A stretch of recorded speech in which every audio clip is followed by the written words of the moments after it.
Hi, it's nice to be with you again. I have another story today that is from an author I really love, William Steig, and this is a story of friendship. It's a story of Amos and Boris.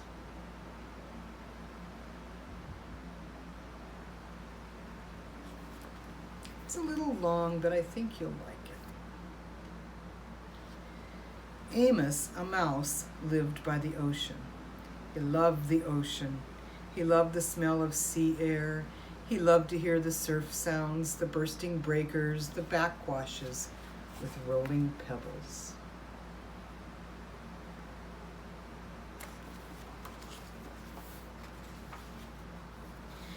He thought a lot about the ocean, and he wondered about the faraway places on the other side of the water.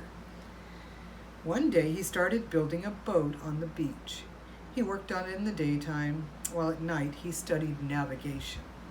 When the boat was finished, he loaded it with cheese, biscuits, acorns, honey, wheat germ, 2 barrels of fresh water, a compass, a sextant, a telephone, a saw, a hammer, and nails, and some wood in case repairs should be necessary, a needle and thread for the mending of torn sails, and various other necessities, such as bandages and iodine and a yo-yo and playing cards.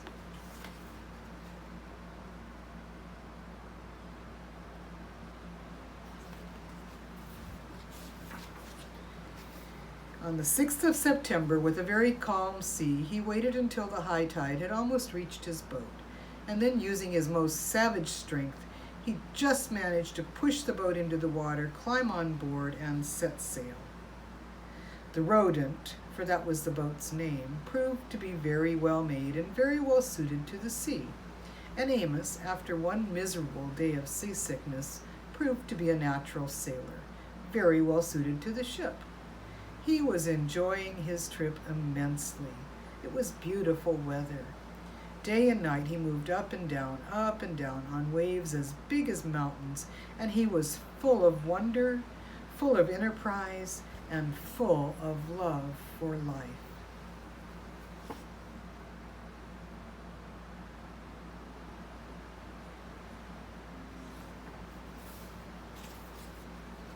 One night, in a phosphorescent sea, he marveled at the sight of some whales spouting luminous water, and later, lying on the deck of his boat, gazing at the immense starry sky, the tiny mouse Amos, a little speck of a living thing in the vast living universe, felt thoroughly akin to it all. Overwhelmed by the beauty and the mystery of everything, he rolled over and over and right off the deck of his boat and into the sea.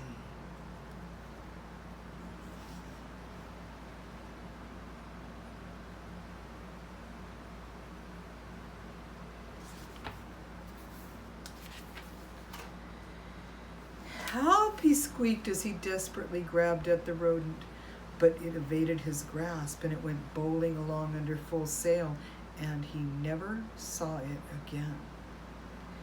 And there he was. Where? In the middle of the immense ocean, 1,000 miles from the nearest shore, with no one else in sight as far as the eye could see, and not even so much as a stick of driftwood to hold on to. Should I try to swim home? Amos wondered. Or should I just try to stay afloat? He might swim a mile, but never 1,000. He decided to just keep afloat, treading water, and hoping that something, who knows what, would turn up to save him. But what if a shark or some big fish, a horse mackerel, turned up? What was he supposed to do to protect himself? He didn't know.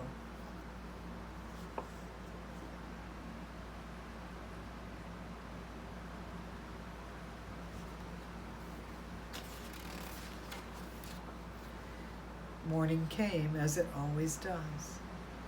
He was getting terribly tired. He was a very small, very cold, very wet, and very worried mouse. There was nothing in sight but the empty sea. Then, as if things were not bad enough, it began to rain. At last, the rain stopped, and the noonday sun gave him a bit of cheer and warmth in the vast loneliness. But his strength was giving out. He began to wonder what it would be like to drown. Would it take very long? Would it feel just awful? Would his soul go to heaven? Would there be other mice there? As he was asking himself these dreadful questions, a huge head burst through the surface of the water and loomed up over him. It was a whale. "What sort of fish are you?" the whale asked. "You must be one of a kind." "I'm not a fish," said Amos. "I'm a mouse, which is a mammal, the highest form of life. I live on land." "Holy clam and cuttlefish," said the whale. "I'm a mammal myself, although I live in the sea. Call me Boris," he added.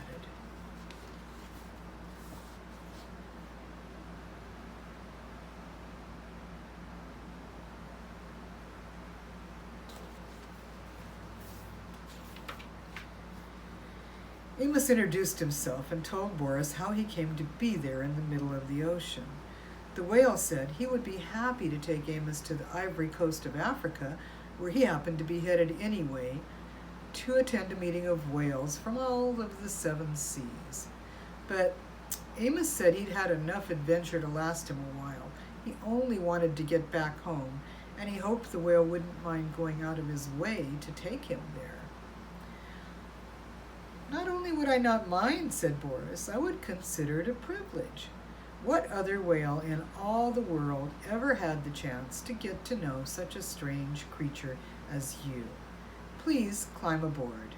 And Amos got on Boris's back. "Are you sure you're a mammal?" Amos asked. "You smell more like a fish." Then Boris the whale went swimming along with Amos the mouse on his back.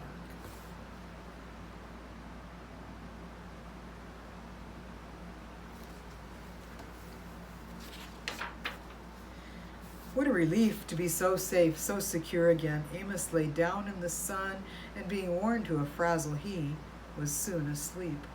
Then, all of a sudden, he was in the water again, wide awake, spluttering and splashing about. Boris had forgotten for a moment that he had a passenger on his back and had sounded. When he realized he made his mistake, he surfaced so quickly that Amos was sent somersaulting tail over whiskers high into the air. Hitting the water hurt. Crazy with rage, Amos screamed and punched at Boris until he remembered he owed his life to the whale and quietly climbed on his back. From then on, whenever Boris wanted to sound, he warned Amos in advance and got his okay, and whenever he sounded, Amos took a swim.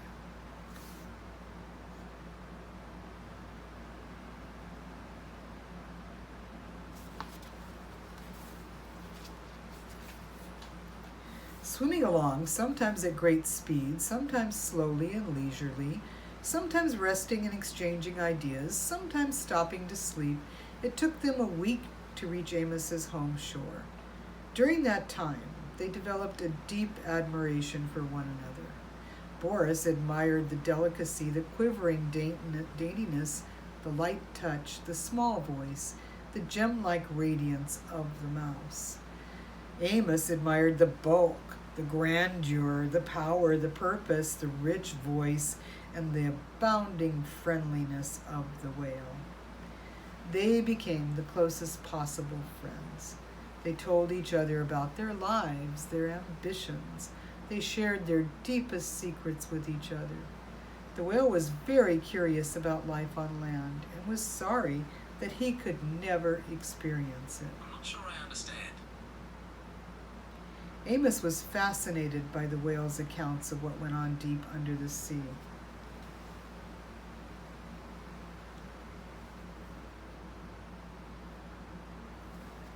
Sorry about that.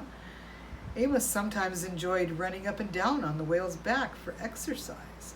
When he was hungry, he ate plankton.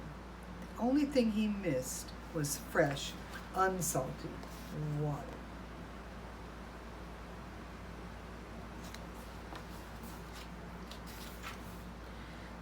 time came to say goodbye. They were at the shore. "I wish we could be friends forever," said Boris. "We will be friends forever, but we can't be together. You must live on land, and I must live at sea. I'll never forget you, though." "And you can be sure I'll never forget you," said Amos. "I will always be grateful to you for saving my life, and I want you to remember that if you ever need my help, I'd be more than glad to give it." How he could possibly ever help Boris, Amos didn't know, but he knew how willing he was. The whale couldn't take Amos all the way into land. They said their last goodbye, and Amos dived off Boris's back and swam to the sand. From the top of the cliff, he watched Boris spout twice and disappear. Boris laughed to himself. "How could that little mouse ever help me? Little as he is, he's all heart. I love him, and I'll miss him terribly." Boris went to the conference off the Ivory Coast of Africa, then went back to the life of whaling about, while Amos returned to his life of mousing around. And they were both happy.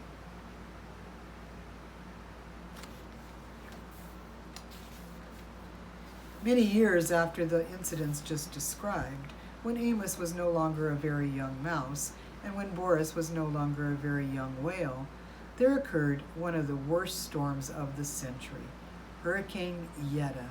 And it just so happened that Boris the whale was flung ashore by a tidal wave and stranded on the very shore where Amos happened to make his home.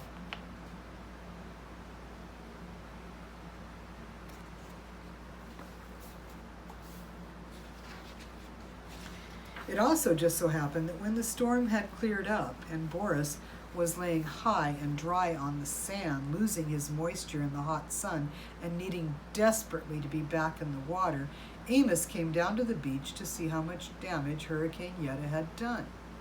Of course, Boris and Amos recognized each other at once. I don't have to tell you how these old friends felt at meeting again in this desperate situation.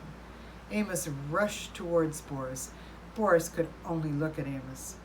"Amos, help me," said the mountain of a whale to the mote of a mouse. "I think I'll die if I don't get back into the water soon." Amos gazed at Boris in an agony of pity. He realized he had to do something very fast, and he had to think very fast about it, what it was that he had to do. Suddenly he was gone. "I'm afraid he won't be able to help me," said Boris to himself. "Much as he wants to do something, what can such a little fellow do?"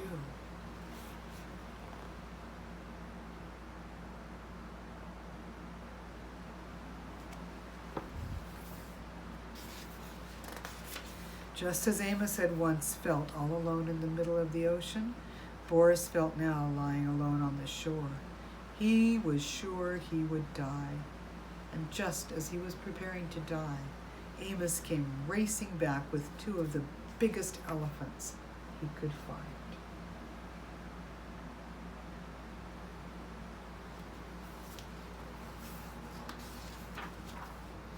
Without wasting time, these two good-hearted elephants got to pushing with all their might at Boris's huge body until he began turning over, breaded with sand, and rolling down towards the sea. Amos, standing on the head of one of the elephants, yelled instructions, but no one heard him.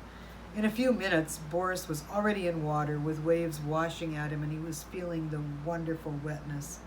You have to be out of the sea really to know how good it is to be in it, he thought. That is, if you're a whale.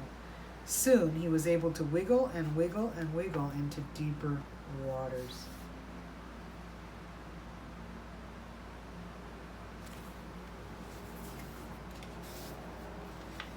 He looked back at Amos on the elephant's head.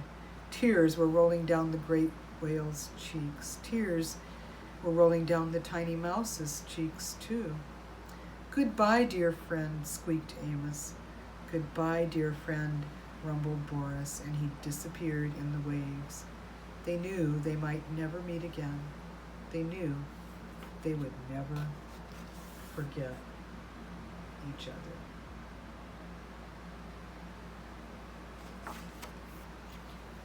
Amos and Boris. I love how much these two friends loved and helped each other. And it reminds me that no matter how small we are, we can always help our friends. Thanks for listening. I'll see you next time.